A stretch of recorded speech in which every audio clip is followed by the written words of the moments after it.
Bismillahirrahmanirrahim. Assalamualaikum warahmatullahi wabarakatuh. Innal hamdalillah nahmaduhu wa nasta'inuhu wa nastaghfiruh wa natubu ilayh wa na'udzu billahi min shururi anfusina wa sayyiati a'malina. Man yahdihillahu fala mudilla lahu wa man yudlil fala hadiyalah. Asyhadu an la ilaha illallah wahdahu la syarika lah wa asyhadu anna Muhammadan 'abduhu wa rasuluhu la nabiyya ba'dah. Allahumma salli wa sallim wa barik ala abdika wa nabiyyika Muhammad wa ala alihi wa sahbihi wa man ihtada bihadihi ila yaumil qiyamah. Qala Allah jalla wa ala, ya ayyuhalladzina amanu taqullaha haqqa tuqatih wa la tamutunna illa wa antum muslimun. Ya ayyuhan nasu taqu rabbakumul ladzi khalaqakum min nafsin wahidah wa khalaqa minha zawjaha wa batha minhuma rijalan katsiran wa nisaa'a.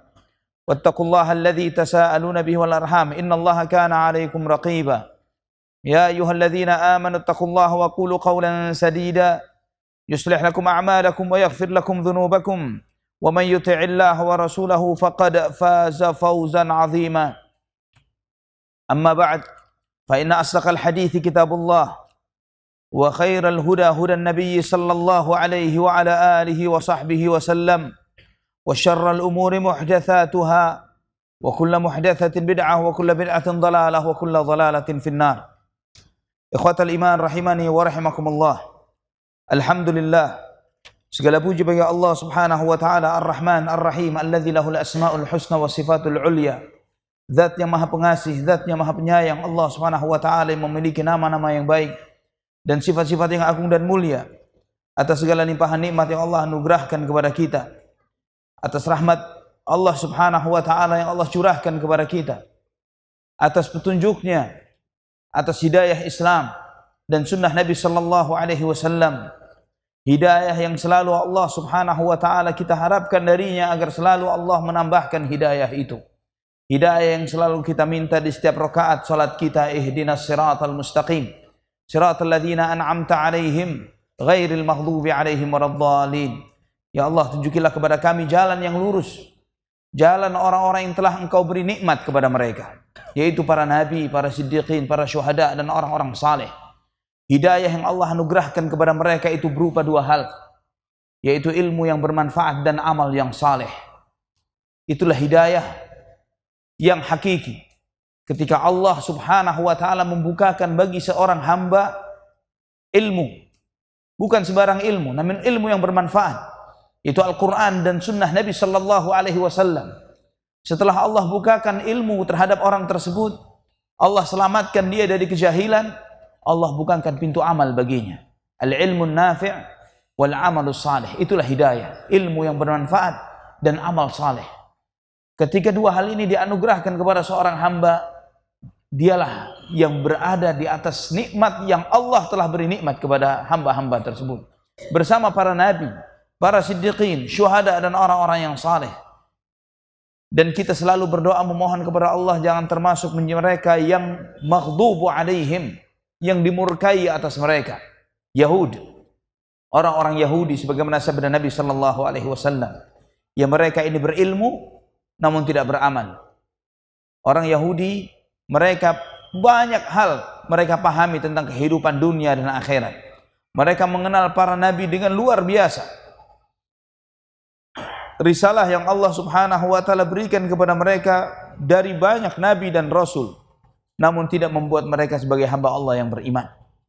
Mereka berilmu tapi tidak beramal. Waladhdallin, dan bukanlah jalannya orang-orang yang tersesat, yaitu orang-orang Kristen, orang-orang Nasrani, yang mereka ini beramal tanpa ilmu.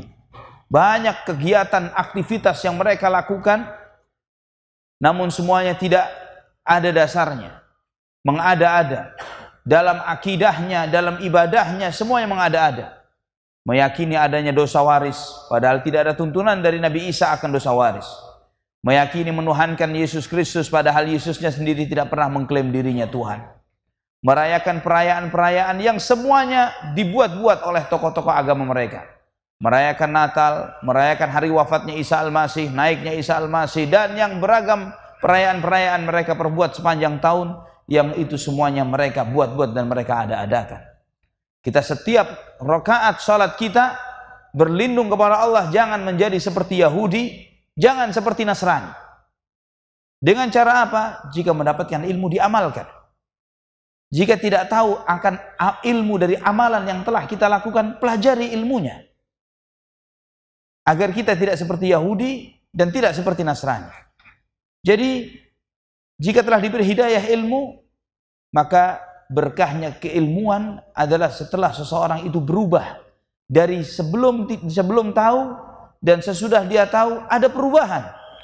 Dalam ibadahnya, dalam akhlaknya, dalam muamalahnya, ada perubahan. Dalam sikap-sikap kehidupannya sehari-hari, dalam orientasi hidupnya.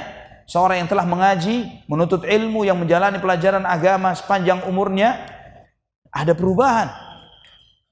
Bukan seseorang yang telah mengaji seumur hidupnya, namun rakusnya terhadap dunia tetap sama. Tamaknya terhadap dunia tetap tidak berubah. Tetap takut akan kematian.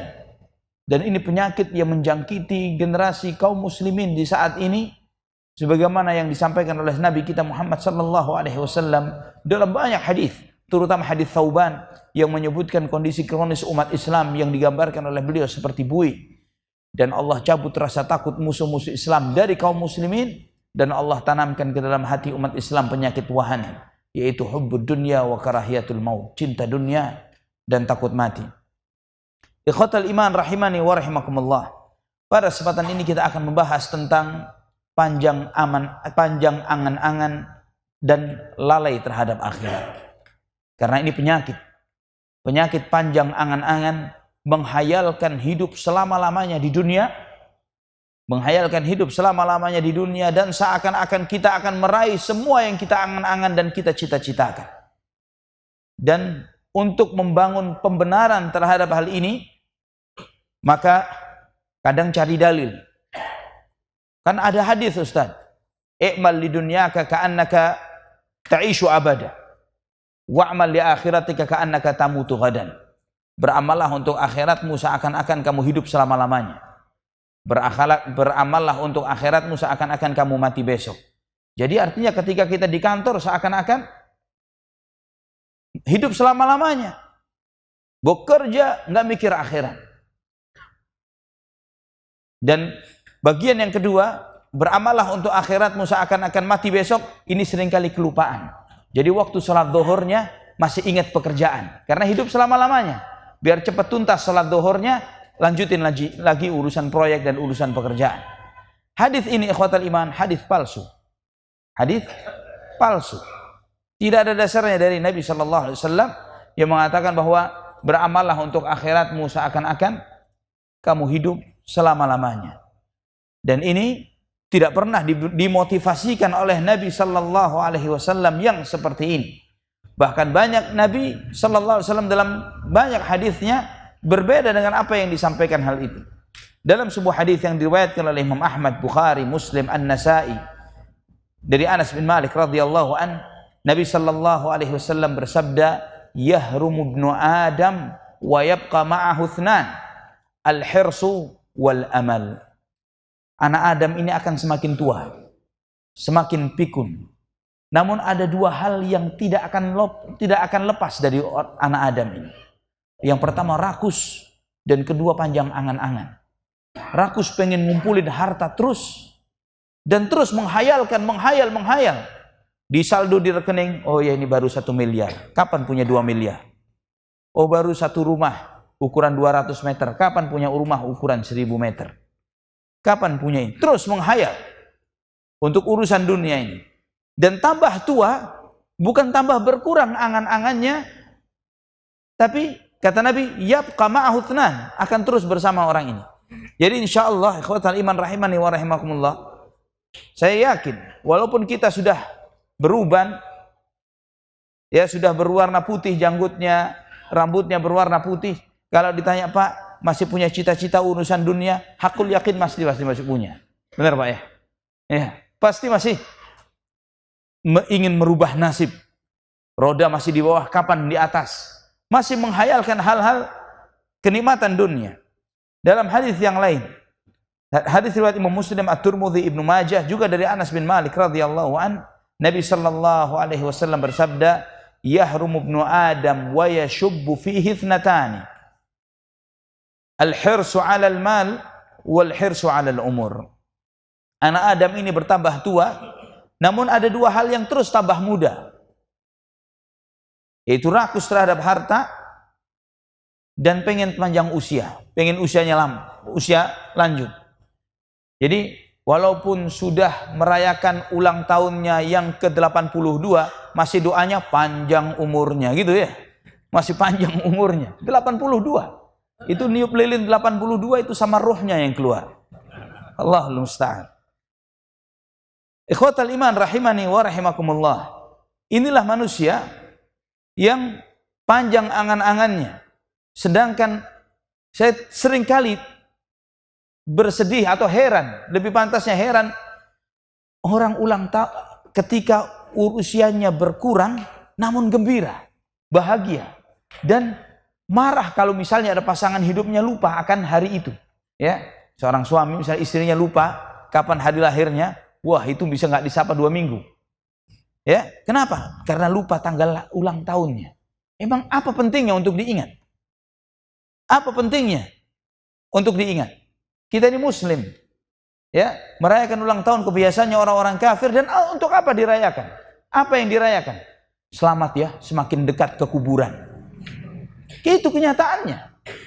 Setiap detik yang kita lewati dari usia hidup kita, kita semakin meninggalkan dunia menuju akhirat kita. Sebagaimana perkataan Fudail bin Iyadh radhiyallahu anhu ketika bertanya kepada seseorang, "Berapa usiamu?" Orang ini mengatakan 60 tahun. Artinya Pak, sejak 60 tahun yang lalu Anda berjalan menuju akhirat dan bisa jadi sebentar lagi sudah sampai. Seorang mukmin basir melihat kenyataan itu dengan sebenarnya, bukan khayal. Seorang mukmin itu tahu, subhanallah. Sekali waktu saya pernah berjalan dengan istri saya berjalan, saya ngeliat, oh sebentar lagi menginjak tahun depan nih 2017 usia saya masuk 40 tahun. Saya ngucap spontan, insyaallah husnul khatimah. Spontan ngucap seperti itu, insyaallah husnul khatimah. Itu istri saya marah. Kenapa doa gitu? Doa panjang umur. Lah, kalau kita setiap hari yang kita jalani mau kemana? Pasti ke akhirat kita. Dan nggak tahu kita jaminannya mau berapa usia kita, kita tidak pernah tahu. Kita ini menghabiskan usia kita dan kita tidak pernah tahu sampai di mana jatah akhirnya. Ini musibah besar yang membuat kita jangan panjang angan-angan. Seorang penyair mengatakan, ila ma tughribil amali tawili wa laysa ila al-iqamati min sabili fada'anka ta'allulu bil amani fama ba'da al-mashibi siwa ar-rahili ata'manu an taduma 'ala al-layali wa kam afnayna qablaka min khalili wa ma zalat banatu ad-dahri tafni banil ayyama laylan ba'da jili. Dia mengatakan, sampai kapan Anda ditipu dengan angan-angan yang panjang, sedangkan hidup selama-lamanya di dunia ini tidak ada caranya. Kita tidak menemukan cara untuk bisa, apa istilahnya, immortal ya, abadi. Tidak ada caranya untuk bisa abadi. Maka janganlah kamu berdalih dengan angan-anganmu, karena setelah masa beruban pasti saatnya untuk pergi. Apakah kamu merasa bakal terus-menerus akan hidup di dunia ini, sedangkan kamu melihat betapa banyak teman, saudara, sahabat yang sudah pergi meninggalkan dirimu? Dan senantiasa anak-anak zaman ini akan dihabisi oleh sang waktu. Demikianlah aturannya dari generasi demi generasi. Itu kenyataan. Setiap waktu, seorang yang berhayal panjang umur, dia melihat kenyataan yang sebenarnya. Dia kemarin masih ada orang tuanya, sekarang kita yang jadi orang tua. Ya otomatis kita akan menjalani proses yang telah dijalani oleh kedua orang tua kita. Maka ada nasihat sebagian orang-orang bijak terdahulu mengatakan, ajibtu mimman yahzunu ala nuqsani malihi wa la yahzunu ala fana'i umrih. Wa ajibtu minad dunya muliyatan anhu wal akhiratu muqbilatan alaihi yashtaghilu bil mudbirati wa yu'ridu 'anil muqbilah. Saya heran dengan orang yang sedih karena berkurang hartanya, namun dia tidak sedih karena berkurangnya usianya. Ya harusnya waktu ulang tahun itu bukan ketawa, tapi sedih. Bisa jadi itu terakhir buat dia. Bisa jadi itulah yang terakhir buat dia.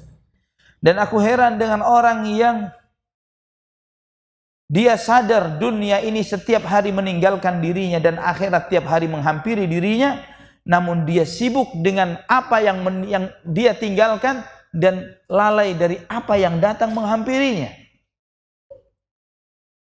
Ya, coba kita jujur terhadap diri kita sendiri setiap hari yang kita sibukkan, apakah apa yang akan datang, yaitu akhirat, atau apa yang bakal pergi meninggalkan kita? Yang Allah Subhanahu wa taala menyebutkan dalam surat Al-Jumu'ah, "Qul innal mauta alladzi tafirruna minhu fa innahu mulaqikum, thumma turadduna ila 'alimil ghaibi wasyahadati fayunabbi'ukum bima kuntum ta'malun." Katakanlah bahwa kematian yang kalian lari daripadanya itu akan menjumpaimu.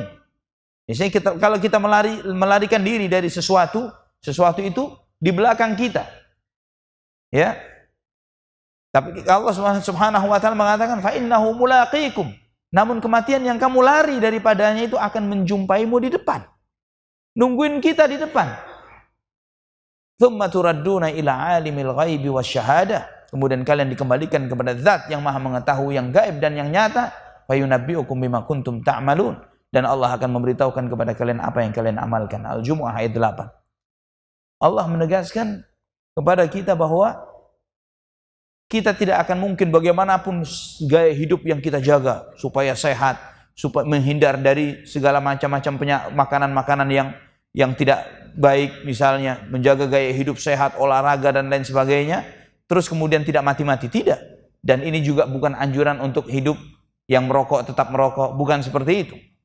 Ya. Yang disampaikan bahwa ini adalah kondisi yang berbeda, bahwa seseorang itu seorang muslim, seorang mukmin, sebagaimana Nabi sallallahu alaihi wasallam memerintahkan kepada kita, ihris ala ma yanfa'uka wa la ta'jaz. Fokuslah terhadap apa yang bermanfaat untuk dirimu dan jangan pernah merasa lelah, jangan pernah merasa lemah. Dan juga kita diperintahkan untuk selalu memberikan manfaat kepada diri kita dan jangan sampai menjerumuskan diri kita ke dalam kebinasaan. Wala tuhliku bi aidikum ila tahluka. Jangan kamu jerumuskan dirimu ke dalam kebinasaan. Artinya kita harus menjaga. Ya, bukan artinya tawakal itu keluar naik motor dengan kebut-kebutan tanpa helm atau bawa mobil tanpa safety belt, itu tidak syar'i, tidak syar'i. Ya, kalau bicara syar'i, i'qil thumma takil, bertawakal itu harus ada menjalani sebab-sebabnya. Ya, bagaimana orang untuk menjadi berilmu, ya belajar. Bagaimana orang ingin menjadi orang yang sehat, jaga kesehatan. Seperti itu. Sakit berobat, hal-hal ini sebab-sebab duniawi harus tetap dijalani. Abu Darda radhiyallahu anhu beliau berkata, "Ibna Adam, ta'il akhirata bi qadamik, fa innaha min qalilin qabruk. Ibna Adam, innama anta ayyamun kullama dhahaba yawmun dhahaba ba'duk. Ibna Adam, innaka lam tazal fi hadmi umrika mundhu yawma waladatka ummuk." Wahai anak Adam, injaklah bumi ini dengan kakimu. Injaklah bumi ini dengan kakimu. Tidak lama lagi dia akan menjadi kuburmu. Wahai anak Adam, sesungguhnya kamu ini adalah hitungan-jumlahan hari. Hitungan-hitungan hari. Berkurang satu hari, berkurang sebagian dari dirimu. Wahai anak Adam, setiap hari kamu ini menghabiskan usiamu. Sejak kamu dilahirkan dari perut ibumu. Sejak kita dilahirkan, kita menghabiskan usia kita sampai kita meninggal dunia. Ikhwatal iman rahimani wa rahimakumullah.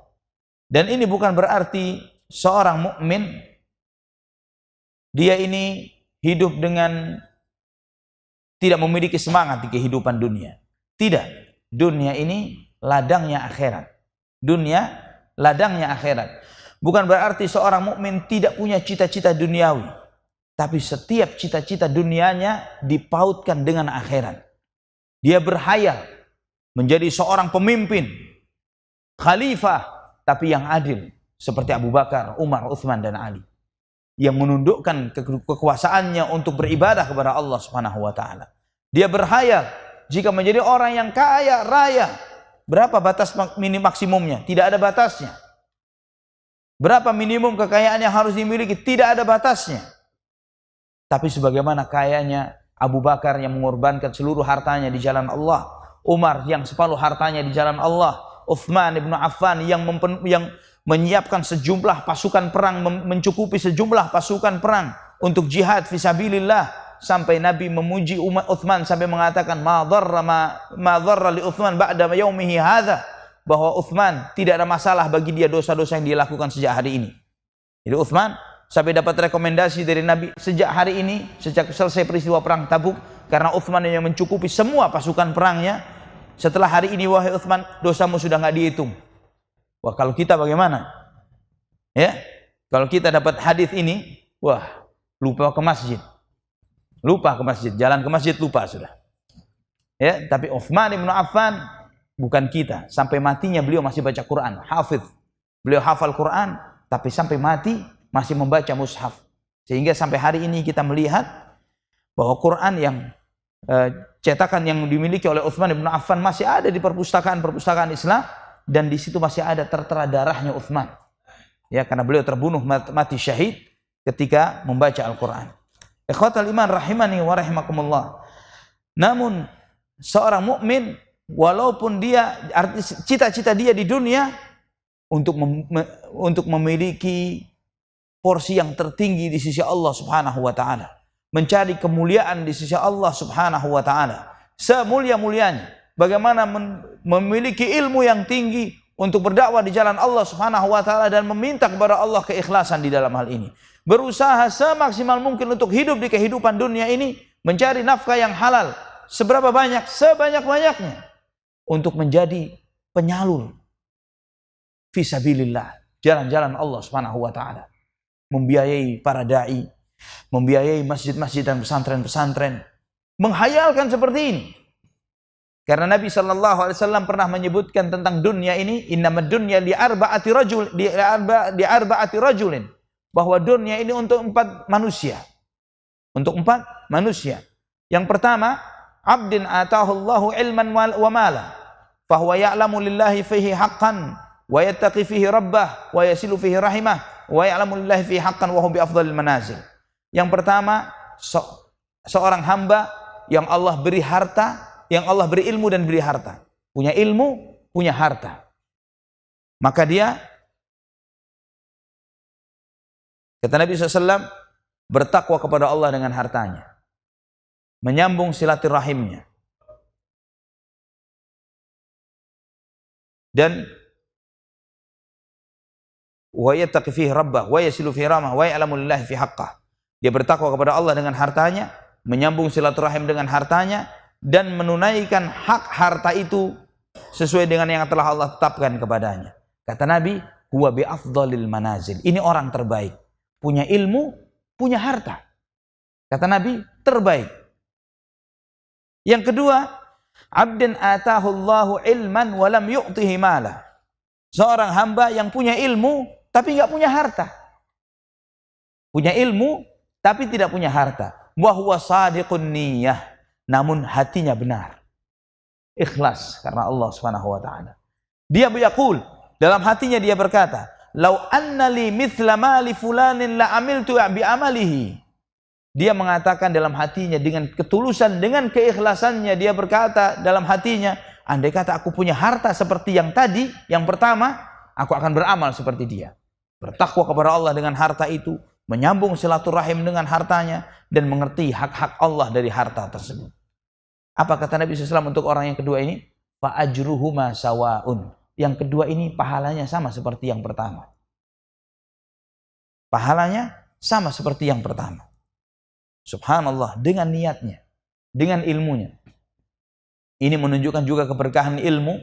Bagaimana seorang dengan ilmunya, dengan keikhlasannya karena Allah Subhanahu wa taala, dia bisa mencapai tingkatan-tingkatan yang tinggi di dalam amal, walaupun dia tidak beramal seperti orang yang beramal seperti yang pertama.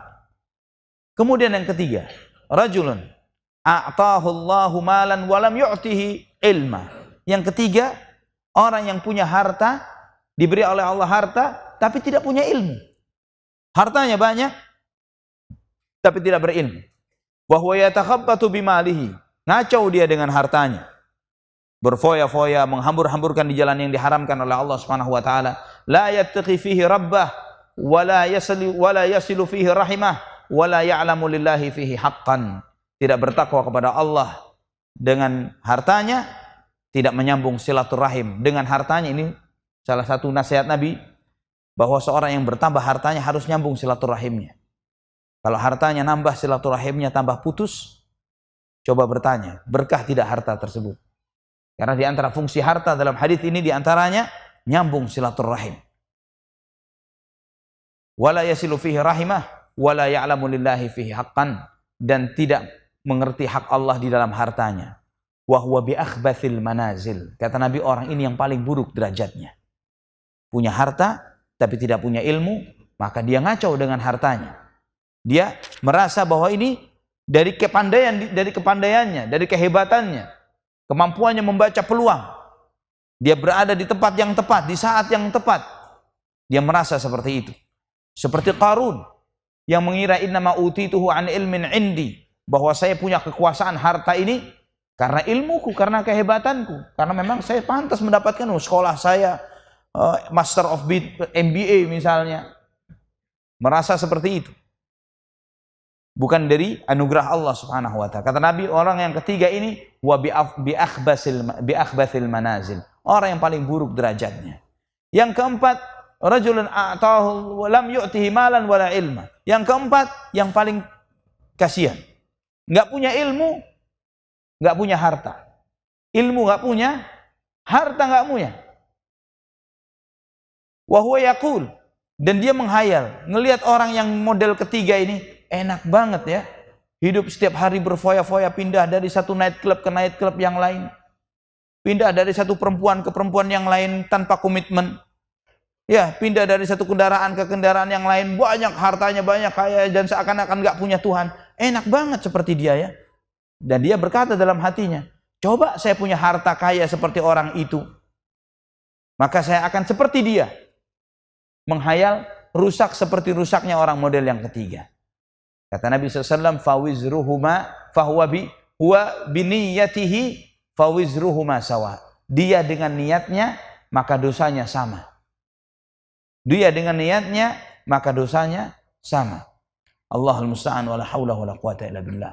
Ini ikhwatal iman. Jadi minimum kalau tidak punya harta harus punya ilmu. Ya. Jangan sampai sudah kere di dunia, kere lagi di akhirat. Ya, itu nasihatkan kepada saudara-saudara kita yang masih belum beruntung nasibnya. Pak, sudah mau menghayal mau apa lagi di dunia ini?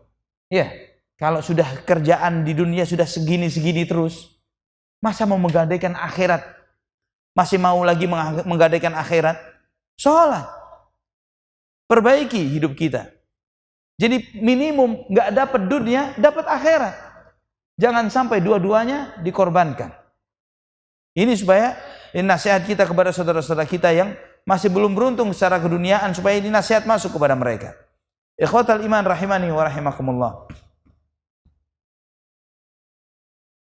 Dalam hadis tadi ini disebutkan bahwa dunia itu juga berhak dimiliki oleh seorang yang beriman kepada Allah. Dan dunia ini jika dimiliki oleh orang yang berilmu, orang itu akan menempatkan orang tersebut di tempat yang terbaik. Dalam hadis yang lain, ni'mal malus salih indal abdis salih, bahwa sebaik-baik harta yang baik, jadi harta yang halal, di tangan seorang hamba yang saleh. Maka harta yang halal jika di tangan seorang hamba yang saleh akan mengandung keberkahan yang luar biasa. Antum melihat wakafnya Utsman ibnu Affan sampai hari ini masih bisa dirasakan oleh kaum muslimin. Sampai hari ini kita bisa melihat ya beberapa bangunan di Madinah wakaf Sayyidina Utsman ibnu Affan. Ini wakaf dari Utsman bin Affan. Sudah 1400 tahun. Wakafnya masih terjaga sampai hari ini. Bisa antum bayangkan kalau Syiah yang pegang Mekah Madinah, hilang tuh wakafnya para sahabat. Ya, karena kebencian mereka kepada sahabat ridwanullah alaihim ajma'in. Ikhwatal iman rahimani wa rahimakumullah. Nabi sallallahu alaihi wasallam pernah menasihatkan kepada sahabat Abdullah bin Umar radhiyallahu anhuma. Akhadha Rasulullah sallallahu alaihi wasallam biman kibayya. Ibnu Umar ini salah satu sahabat junior, sahabat muda. Jadi ini nasihat bukan untuk orang tua, anak-anak muda. Bagaimana Nabi menasihati anak muda di zamannya. Nabi memegang pundakku. Kemudian beliau bersabda, "Kun fid dunya ka'annaka gharibun aw 'abir sabilin." Jadilah kamu di dunia seperti orang asing atau seorang musafir. Hiduplah di dunia seperti orang asing atau seperti musafir.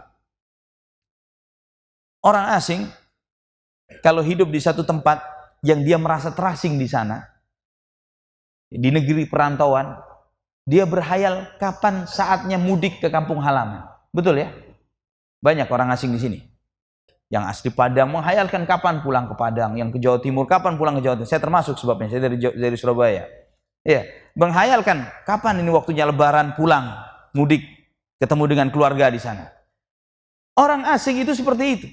Tidak betah di negeri perantauannya dan berharap menunggu kapan saatnya pulang kampung. Tapi kampung kita bukan di dunia. Kata Nabi, jadilah kamu di dunia seperti orang asing. Jadi kampung kita di mana?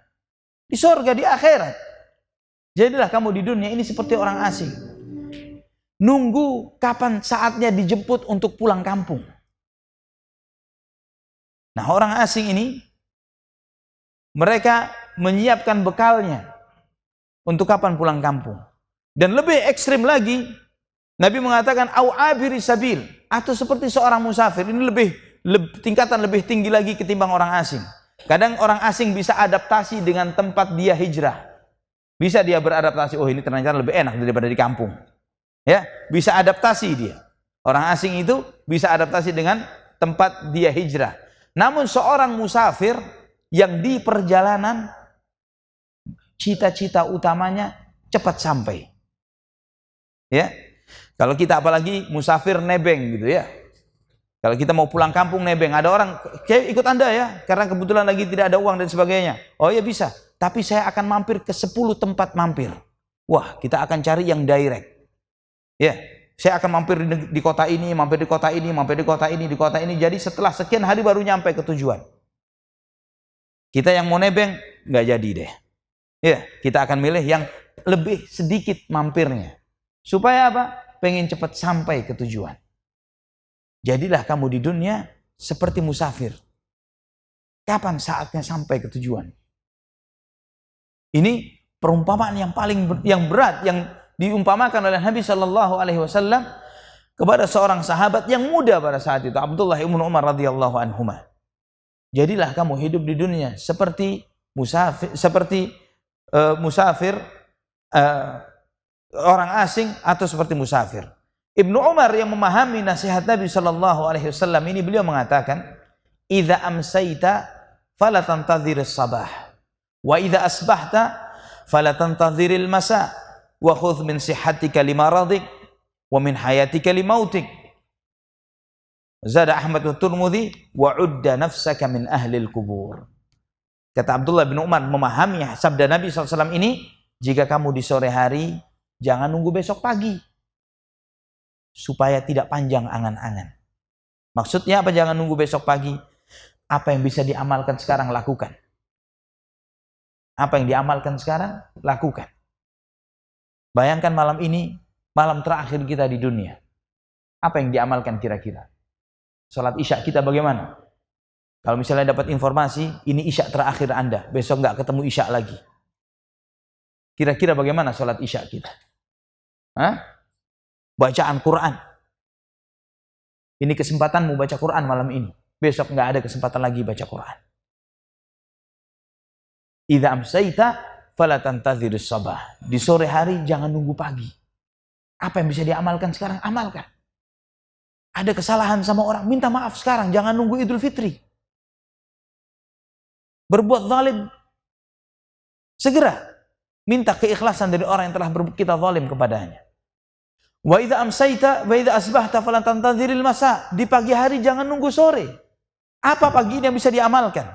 Nabi SAW mengajarkan kepada kita doa setiap pagi setelah selesai subuh, Allahumma inni as'aluka ilman nafi'a wa rizqan thayyiba wa amalan mutaqabbala. Ini doa dan sekaligus mengajari kita untuk fokus di hari itu 3 hal ini. Hari itu fokus 3 hal. Tiap hari, ya Allah, aku minta kepadamu ilmu yang bermanfaat, rizki yang baik, dan amal yang diterima. Jadi setiap pagi, hari ini 3 yang kita fokuskan. Bagaimana hari ini mendapatkan ilmu yang bermanfaat. Dapat ilmu, ayat atau hadis, amalkan. Rizki yang baik, bukan rizki yang haram. Bukan rizki dari hasil tipuan. Bukan dari hasil korupsi. Bukan dari hasil sumpah palsu. Bukan dari riba. Bukan dari judi. Rizki yang baik. Dan amal yang diterima. Amal yang mengikuti sunnah Nabi SAW dan ikhlas. Ini fokusnya seorang muslim setiap harinya. Idza asbahta fala tantaziril masa. Di pagi hari jangan nunggu sore. Apa yang bisa dilakukan hari ini? Agenda apa hari ini? Ditutup hari itu dengan taubat, introspeksi. Sebelum tidur muhasabah. Dari pagi apa saja yang saya lakukan? Oh begini, oh begitu. Oh saya melakukan dosa ini. Istighfar. Bertaubat kepada Allah sebelum tidur. Jadi kalau besok nggak ketemu besok, tidurnya dalam keadaan taubat. Husnul khatimah. Ya, kalau nggak ketemu besok, baik matinya. Setiap hari seperti itu. Wa khudh min sihhatika limaradik wa min hayatika limautik. Jadikanlah masa sehatmu sebagai bekal sebelum datangnya sakitmu. Karena sehat dan sakit ini pasti. Nggak mungkin sehat terus atau sakit. Ada kemungkinan sehat dan manfaatkan masa sehatmu sebelum datang sakitmu. Karena banyak orang setelah sakit baru menyesal. Kenapa dulu nggak semangat sholat tahajud ya? Sekarang sudah susah ruku, susah sujud karena lutut sudah nggak bisa ditekuk. Ya karena faktor usia. Berharap banyak bisa baca Quran. Tapi Qurannya sudah digede-gedein tapi tetap nggak kelihatan. Sudah ukuran kacamata sudah tidak bisa menolong. Ya, kalau sudah sangat tua seperti itu. Mumpung masih sehat, mumpung masih memiliki kemampuan, manfaatkan. Sebelum datang waktunya nanti nyesal menghayal. Andai kata kemarin dulu masih mengumpulkan banyak amal. Tapi ini tidak akan terulang. Min hayatika limautik, manfaatkan hidupmu sebelum datang matimu.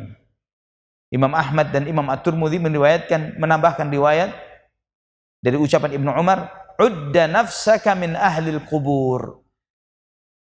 Bayangkan, anggaplah dirimu ini adalah penghuni kuburan. Anggap dirimu sebagai penghuni kubur. Penghuni kubur ini, setiap penghuni kubur sekarang ini, sebagaimana dalam sebuah riwayat Imam Hasan Al-Basri pernah bertanya, Al-Imam Hasan Al-Basri, bukan, Khalifah Umar bin Abdul Aziz, Khalifah Umar bin Abdul Aziz rahimahullah. Beliau pernah sekali waktu di pemakaman dia bertanya kepada seseorang, wahai bapak, kira-kira kalau penghuni kubur ini bangun dari kuburnya, apa yang dia lakukan? Kesempatan apa yang akan dia ambil ketika dia dibangkitkan dari kuburnya? Bakalkah dia sholat? Bakalkah dia istighfar, bertaubat kepada Allah dari dosa-dosanya? Bakalkah dia bertasbih, bertahmid, beribadah, hal-hal yang terlewat, yang tidak sempat dia lakukan, yang tidak bisa dia lakukan sekarang? Maka dikatakan, ya pasti. Seperti itu yang akan dilakukan. Dia bangun, walaupun kesempatannya saya kasih kesempatan bangun lagi ke muka bumi, 2 menit mati lagi. Kira-kira apa yang dilakukan? Salat, sedekah. Iya, sebagaimana di akhir surat Al-Munafiqun Allah berfirman, wa anfiqu mimma razaqnakum min qabli an ya'tiya ahadakumul mautu fayaqula rabbi laula akhartani ila ajalin qaribin fa asaddaqa wa akum minas salihin. Dan segeralah kalian menafkahkan sebagian dari harta kalian sebelum datang kematian kepada salah seorang di antara kalian, kemudian dia berkata, wahai Tuhanku, sudikah engkau menunda sebentar? Menunda sebentar saja kematian saya ini. Supaya apa? Aku mau sedekah ya Allah. Ya, mau bersedekah, mau beramal baik.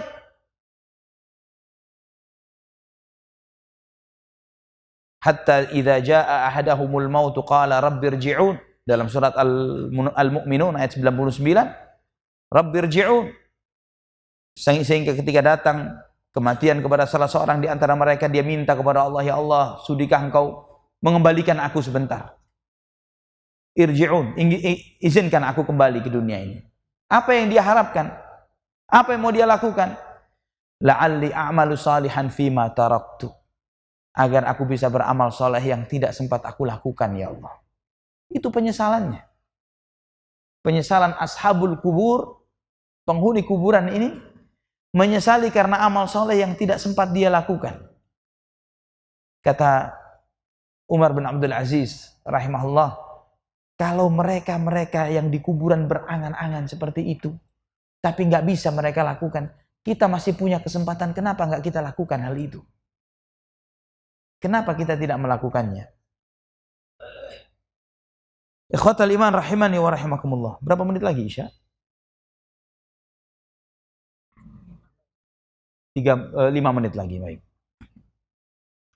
Allah subhanahu wa ta'ala menyebutkan tentang gaya hidupnya orang-orang kafir di dalam surat Al-Hijr ayat 3. Surat Al-Hijr ayat 3, "Dzarhum ya'kulu wa yatamatta'u wa yulhihimul amal fasawfa ya'lamun." Biarkanlah mereka makan, bersenang-senang, ditipu dengan angan-angan mereka, nanti mereka bakal tahu. Inilah kebiasaan orang-orang kafir. Makan semau-maunya, bersenang-senang semau-maunya, membangun angan-angan dan impian sepanjang-panjangnya. Maka Imam Al-Qurtubi rahimahullah, beliau mengatakan, panjang angan-angan ini penyakit yang berbahaya. Penyakit kronis yang jika masuk ke dalam hati seseorang akan merusak semuanya dan susah diobati. Dan susah penyakit ini meninggalkan hati orang yang sudah terjangkitinya dan susah untuk mendapatkan obatnya. Bahkan banyak dokter yang angkat tangan tidak mampu untuk mengobatinya. Panjang angan-angan ingin mengumpulkan harta yang banyak, dunia yang sebanyak-banyaknya. Dunia ini bukan cuma harta, karena bentuk syahwat dunia ini ada harta, ada wanita, ada jabatan, dan ini yang paling menipu, yang paling menyesatkan adalah jabatan. Kata Imam Al-Ghazali rahimahullah dalam Ihya Ulumuddin, juga Al-Imam Ibnu Qudamah Al-Maqdisi di dalam Minhajul Qasidinnya, beliau mengatakan bahwa syahwat yang paling tinggi dari seorang anak Adam adalah syahwat riyasah, kedudukan, jabatan.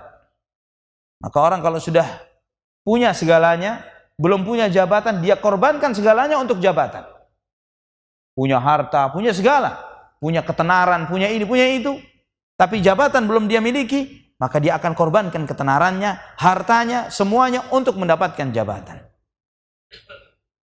Ikhwatal iman rahimani wa rahimakumullah. Nabi sallallahu alaihi wasallam bersabda dalam sebuah hadis yang diriwayatkan oleh Imam Ahmad dalam kitab beliau Az-Zuhud, At-Tabrani dalam Al-Kabir, Al-Baihaqi dari Abdullah ibn Amr ibn al-As, dan dihasankan oleh Syekh Al-Albani rahimahullah. Nabi bersabda, "Salahu awwali hadhihi al-ummah biz-zuhdi wal yaqin wa yuhliku akhiraha bil bukhli wal amal." Baiknya umat ini, kata Nabi sallallahu alaihi wasallam, baiknya generasi pertama umat ini, yaitu generasi beliau sallallahu alaihi wasallam, yaitu para sahabat ridwanullah alaihim ajma'in, adalah karena para sahabat ini mereka ahli zuhud dan orang-orang yang yakin. Mereka ini ahli zuhud. Zuhud itu bukan artinya tidak punya dunia. Zuhud itu ketika dunia tidak masuk hati seseorang, itu zuhud. Zuhud itu dunia itu di kaki, diinjak. Dunia dimanfaatkan, bukan dimanfaatkan oleh dunia. Bahwa baiknya generasi pertama umat ini adalah karena mereka zuhud dan mereka yakin. Yakin ini martabat ilmu yang paling tinggi. Jadi kalau mendapatkan informasi dari Al-Quran dan Sunnah, bukan bertanya, iya enggak ya? Apa benar ya? Apa bakal terjadi seperti itu? Tidak. Tapi mereka hakul yakin terhadap apa yang dia terima dari Allah dan Rasulnya. Maka mereka tidak pura-pura. Kita melihat bagaimana Umar ibn Khattab radhiyallahu an ketika dikirim ke tempat beliau ke Madinah, singgasananya Kisra, dipikul 6 ekor onta yang semua terbuat dari emas dan mutiara. Kita kebayang kalau kita yang dikirim seperti itu gimana? Wah, bisa lompat-lompat dari tempat duduk kita. Namun Umar melihat itu nangis sejadi-jadinya. Nangis sejadi-jadinya sampai mengatakan, tidaklah dibuka yang seperti ini pada suatu umat, kecuali itu akan membuat kerusakan di dalam umat itu. Subhanallah. Ini karena hakul yakin yang ada di dalam hatinya dan karena zuhudnya beliau ridwanullah alaihim ajma'in. Setelah azan dilanjut atau gimana? Lanjut sampai jam iqamat ya. Baru setelah itu kita salat. Baik, silahkan azan dulu, kemudian kita lanjutkan. Alhamdulillah wassalatu wassalamu ala Rasulillah wa ala alihi wa sahbihi wa ala amma ba'd. Sambil menunggu isyarat untuk iqamat, saya lanjutkan materi ini ikhwatul iman. Ikhwatul iman rahimani wa rahimakumullah. Abu Darda radhiyallahu anhu, sekali waktu ketika beliau menaiki tangga Masjid Damaskus, beliau berkata, "Ya ahla Dimashq, ala tasma'una min akhin lakum nasih?" Wahai penduduk Damaskus, maukah kalian mendengarkan nasihat dari saudaramu ini? Kemudian beliau mengatakan, inna man kana qablakum kanu yajma'una kuthran wa yabnuna musyayyada wa ya'maluna ba'ida fa asbaha jam'uhum bura wa bunyanahum qubura wa amaluhum ghurura. Beliau mengatakan, wahai penduduk Damaskus, orang-orang sebelum kita, yaitu Ad, Thamud, mereka ini mengumpulkan banyak harta. Mereka membangun bangunan-bangunan yang megah. Dan mereka memiliki angan-angan yang panjang. Namun, semua apa yang mereka kumpulkan sudah sirna. Bangunan-bangunan yang mereka bangun jadi kubur mereka. Dan semua cita-cita mereka menipu. Hadhihi 'adun qad mala'atil biladu ahlan wa malan wa khailan wa rijala. Kita lihat bagaimana kaum 'Ad yang telah memenuhi negeri mereka ini dengan beragam banyak harta. Faman yashari minni al-yawma tarikatahum bidirhamain. Siapa di antara Anda yang mau membeli peninggalannya kaum 'Ad dengan 2 dirham? Peninggalannya kaum 'Ad. Kita melihat ikhwatal iman rahimani wa rahimakumullah, bahwa orang-orang sebelum kita yang memiliki panjang angan-angan dan sudah mendapatkan harta yang mereka miliki sekalipun, saat ini mereka sibuk dengan apa yang telah mereka perbuat ketika mereka hidup.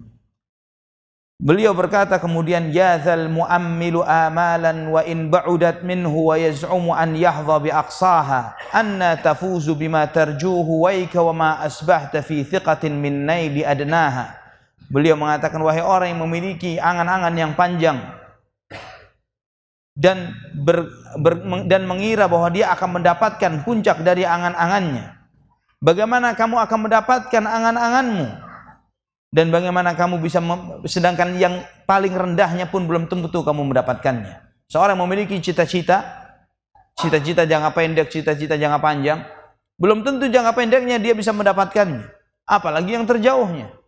Nabi SAW pernah menggambarkan dunia ini dengan sebuah kotak. Beliau menggambarkan sebuah kotak. Kemudian di dalam kotak ini beliau menggambarkan garis-garis kecil. Kemudian beliau menggambarkan satu garis panjang di tengah kotak itu sampai keluar dari kotak ini. Kemudian beliau SAW mengatakan, inilah manusia. Inilah manusia. Maksudnya, ini ajal. Kotak ini ajal. Batasan usia. Yang garis-garis kecil di dalam kotak itu, rintangan-rintangan hidup. Cobaan-cobaan hidup. Garis yang panjang yang melesat melewati kotak itu, cita-cita dan hayalan kita semuanya. Kata Nabi SAW, kalau kita tidak dibatasi dengan ajal yang menghalangi kita untuk meraih cita-cita itu, bisa jadi yang kedua, rintangan-rintangan hidup ini. Ya, menunjukkan bahwa setiap cita-cita manusia melewati batas ajal yang telah Allah Subhanahu wa taala tentukan kepadanya.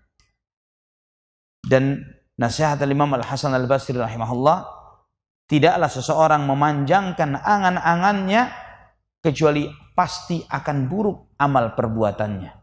Orang yang panjang cita-cita, angan-angan hayalan dunianya, pasti buruk amalnya. Karena angan-angan yang panjang akan membuat dia malas, membuat dia menunda-nunda untuk beramal, menunda-nunda untuk taubat. Kalau ditanya kapan mau taubat, kan masih muda, kan belum nikah, kan yang sudah kerja kan belum pensiun, ya. Jadi menunda-nunda terus. Dia kira bahwa yang bujangan bakal nikah. Banyak bujangan mati belum nikah. Betul ya? Banyak bujangan belum nikah mati. Dikiranya yang kerja bakal sampai pensiun. Apa betul kerja sampai pensiun? Belum tentu. Dan demikianlah keadaannya angan-angan. Aqulu qauli hadza subhanakallahumma wa bihamdika asyhadu an la ilaha illa anta astaghfiruka wa atubu ilaik. Wassalamualaikum warahmatullahi wabarakatuh. Bismillahirrahmanirrahim. Alhamdulillahirabbil alamin. Wassalatu wassalamu ala asyrafil anbiya'i wal mursalin nabiyina Muhammadin wa ala alihi wa sahbihi wat tabi'in wa man tabi'ahum bi ihsan ila yaumiddin. Amma ba'd. Ikhwatal iman rahimani wa rahimakumullah. Pada kesempatan ini saya akan membuka sesi soal jawab. Silahkan jika ada yang mau ditanyakan dari materi yang telah disampaikan. Baik. Alhamdulillah wassalatu wassalamu ala Rasulillah wa ala alihi wa sahbihi wa wala. Di dalam menafkahkan harta, Allah Subhanahu wa taala menegaskan wa ma anfaqtum min khairin falil walidaini wal aqrabin. Yang pertama yang diperintahkan kepada kita untuk menafkahkan harta kita adalah segala kebaikan yang kamu nafkahkan maka adalah untuk kedua orang tua dan kaum kerabat. Ini orang tua ini termasuk nafkah. Ini bicara menafkahkan harta. Ada menafkahkan harta yang sifatnya wajib, ada yang sifatnya sunnah. Ya, sifatnya wajib seperti kita menafkahi keluarga. Ini termasuk menafkahi keluarga sifatnya wajib. Seorang kepala rumah tangga menafkahi keluarganya, istri dan anak-anaknya. Dan ini termasuk kewajiban yang diwajibkan oleh Allah Subhanahu wa taala. Nabi kita sallallahu alaihi wasallam bersabda, "Kafa bil mar'i itsman an yudayyi'a man yaqud." Cukuplah seseorang itu berdosa jika dia menyia-nyiakan yang harus dia nafkahi. Maksudnya adalah istri dan anak-anaknya. Dan juga orang tua. Orang tua ini wajib diberikan nafkah oleh kedua anaknya. Maka haram hukumnya seorang anak mengeluarkan zakat untuk orang tua misalnya. Atau seorang suami kepada istrinya. Orang tua kepada anaknya. Ini hukumnya haram. Namun kalau istri ke suami boleh. Ya, istri misalnya dia punya kelebihan harta dan kemudian suaminya termasuk orang yang berhak terima zakat karena fakirnya, maka dia mengeluarkan zakat untuk suaminya, itu boleh. Kenapa? Karena istri tidak bertanggung jawab untuk menafkahi suami, namun sebaliknya suami bertanggung jawab untuk menafkahi istri. Ya, jadi di antara bentuk menafkahkan harta yang benar, kita ikhwatal iman rahimani wa rahimakumullah harus menyederhanakan cita-cita kepemilikan dunia yang kita miliki. Dunia yang kita miliki, artinya kita melihat ya seseorang yang bercita-cita, apa sih hayalannya orang kaya ini? Atau ketika seorang menghayal menjadi orang kaya, yang menghayal menjadi orang kaya, berapa kendaraan yang harus dia punya? Yang ingin dia punya, bukan harus, yang ingin. Rumah yang ingin, nggak ada batasnya. Namun yang pasti, ya, Nabi Shallallahu Alaihi Wasallam ketika menyebutkan tentang kenikmatan, banyak hadis Nabi SAW, beliau menyebutkan arba'un minas sa'adah, ada 4 hal yang merupakan bagian kebahagiaan bagi seseorang. Yang pertama disebutkan oleh Nabi Shallallahu Alaihi Wasallam adalah al-mar'atu salihah, istri salihah. Kemudian yang kedua al-baitul wasi', yang kedua al-jarus salih, tetangga yang baik, tetangga yang saleh. Yang ketiga al-baitul wasi', rumah yang luas. Artinya luas ini dijelaskan dalam banyak athar yang lain bahwa luasnya rumah itu bukan ukurannya, tapi seberapa semaraknya ibadah di dalam rumah tersebut. Ya, rumah seluas apapun tapi kosong dari zikrullah, dari qiraatul Quran, seperti kuburan. Ya, yang tinggal di sana banyak penghuni-penghuni alam lain yang enggak jelas. Yang keempat adalah al-markabul hani, kendaraan yang nyaman.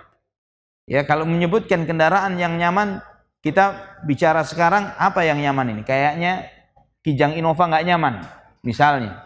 Harus yang lebih mewah dari itu. Padahal Nabi SAW ketika bersabda kendaraan yang nyaman ini tidak lebih dari kuda atau onta.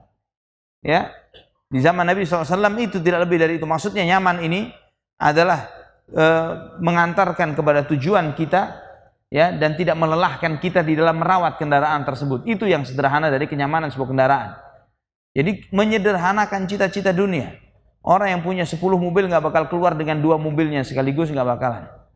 Punya 2 rumah atau 3 rumah nggak bakalan meninggali kedua atau 3 rumahnya sekaligus. Pasti satu saja yang ditempatin sama dia. Demikian pula pakaian dan yang lain sebagainya. Jadi supaya menyederhanakan, supaya seseorang itu bisa agar tidak panjang angan-angan, sederhanakan cita-cita dunia. Lebihnya untuk akhirat. Terus apa fungsi kelebihan harta? Untuk akhirat. Kelebihannya adalah untuk di jalan Allah Subhanahu wa taala. Karena apa yang kita tumpuk bukan untuk kita, untuk yang lain. Yaqulu ibnu Adam mali mali. Anak Adam mengatakan hartaku hartaku. Ya, sedangkan wa ma min malik illa ma akalta fa afnait. Wa ma labista fa ablait. Wa ma tasaddaqta fa amdait. Anak Adam mengatakan hartaku hartaku, sedangkan tidaklah dari hartamu adalah apa yang kita konsumsi, habis. Apapun itu ya, waktu di input wah luar biasa, mahal dan lain sebagainya. Enaknya seperti apa? Habis. Yang kita pakai pakaian ini akan rusak, suatu saat akan habis juga. Yang kita sedekahkan itu yang abadi. Amdait, itu yang berserta, insya Allah akan bersama kita.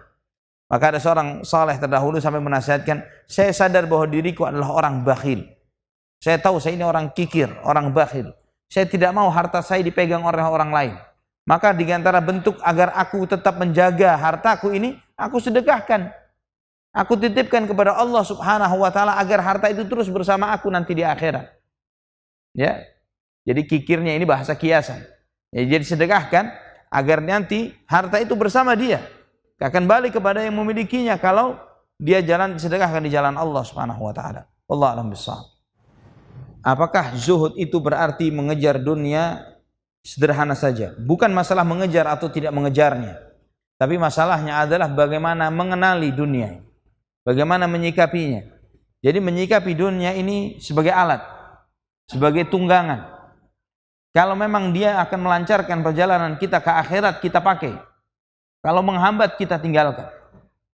Jadi menyikapi dunia, apapun itu profesi, pekerjaan, apapun itu tempat tinggal, dan apapun bentuknya, kalau itu menjadikan sarana kita untuk semakin dekat kepada Allah Subhanahu wa taala, manfaatkan. Namun kalau membuat itu, artinya manfaatkan semaksimal mungkin. Ya, ternyata harta ini berkah. Ternyata saya bisa membantu fakir miskin, saya bisa membuka banyak pesantren-pesantren tahfidz Quran, saya bisa begini, bisa perbanyak. Jangan bukan mengejar harta, yang banyak harta itu dikejar. Ya, kenapa tujuannya? Karena sekarang mengejar harta tujuannya bukan untuk dunia, tapi agar pesantren-pesantren itu hidup.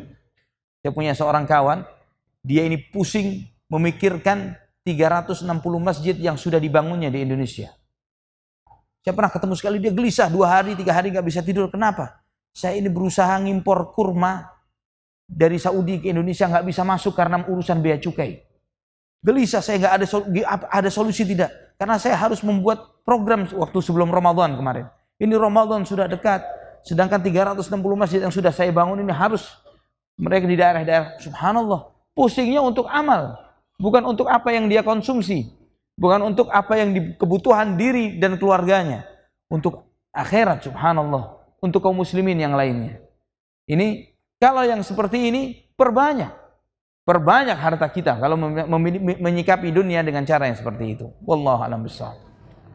Hukum menerima bantuan dari orang non muslim. Hukum dasarnya mubah, boleh. Hukum dasarnya. Ya, berdasarkan banyak athar dari Nabi, banyak riwayat dari Rasulullah SAW, di antaranya ketika Rasulullah SAW pulang dari Taif. Ketika Nabi SAW pulang dari Taif setelah berdakwah di sana dan beliau SAW tidak mendapatkan sambutan yang baik, bahkan beliau dilempari batu sampai pingsan. Beliau Nabi Muhammad SAW istirahat di satu kebun kurma di Taif tersebut milik seorang musyrik. Ya, dan orang musyrik ini melihat Nabi SAW dan dia tidak mungkin, atau dia tahu dia siapa itu Nabi Muhammad, karena kasihan melihat kondisinya Rasulullah SAW waktu itu dengan Zaid bin Haritha radhiyallahu anhu, maka orang musyrik ini menghadiahkan kepada Nabi satu nampan kurma. Ya, diberikan kepada Rasulullah SAW dan diperintahkan kepada salah satu karyawannya yang bernama Adas, seorang Nasrani, untuk menyerahkan itu kepada Nabi SAW. Kemudian ketika Adas menyerahkan kepada Nabi SAW, Nabi bertanya karena melihat bukan orang Arab, kamu dari mana? Dikatakan oleh Adas ini, saya dari Nainawa. Kemudian Nabi SAW mengatakan, hadza biladu akhi Yunus, ini negerinya saudaraku Nabi Yunus. Maka Adas ini bertanya, ta'rif Yunus, kamu kenal siapa Nabi Yunus? Ya, Nabi Yunus alaihissalam, saudaraku. Kata Nabi SAW, beliau adalah seorang Nabi utusan Allah Subhanahu wa Ta'ala. Nabi menceritakan tentang Nabi Yunus alaihissalam. Sampai Adas pun mencium tangan dan kakinya Nabi SAW. Ya, dan sampai ditegur oleh tuannya, kenapa kamu memperlakukan orang itu seperti ini?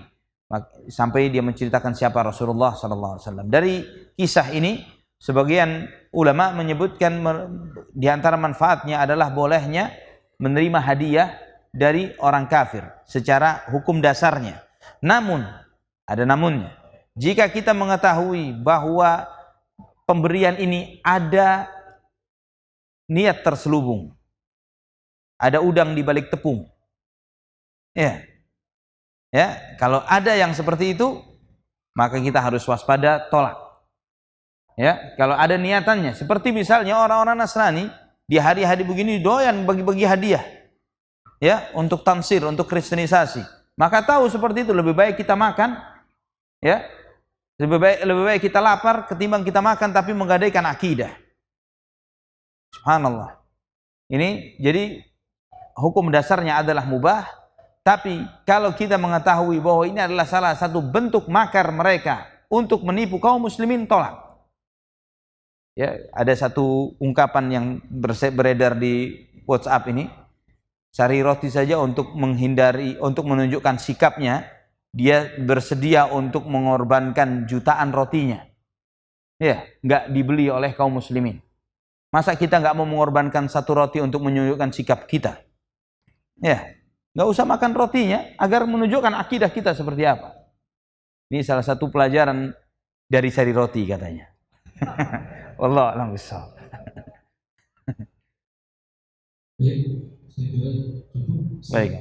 Baik, kita tutup majelis ini dengan kafaratul majelis ikhwatal iman. Pada kesempatan ini kita membahas tentang bahaya tulul amal, panjang angan-angan. Dan bukan berarti bahwa seseorang dicela panjang angan-angan urusan dunia adalah agar dia tidak beramal, tidak berbuat, hidup apatis, pesimis di kehidupan dunia. Bukan seperti itu. Maksudnya tetap dia harus optimis, tapi tetap dia fokus dengan apa yang bermanfaat untuk kehidupan akhiratnya. Bahwa kita dicipta di dunia bukan untuk dunia. Kita akan tinggalkan dunia ini, kita akan ke akhirat. Jadilah diri Anda sebagai seorang muslim dimanapun, apapun posisinya, sebagai hamba Allah Subhanahu wa Ta'ala yang akan hidup di akhirat. Cita-cita semua kita adalah di sana, bukan di dunia ini. Aqulu qouli hadza, subhanakallahumma wa bihamdika, asyhadu an la ilaha illa anta, astaghfiruka wa atubu ilaik. Wassalamu alaikum warahmatullahi wabarakatuh.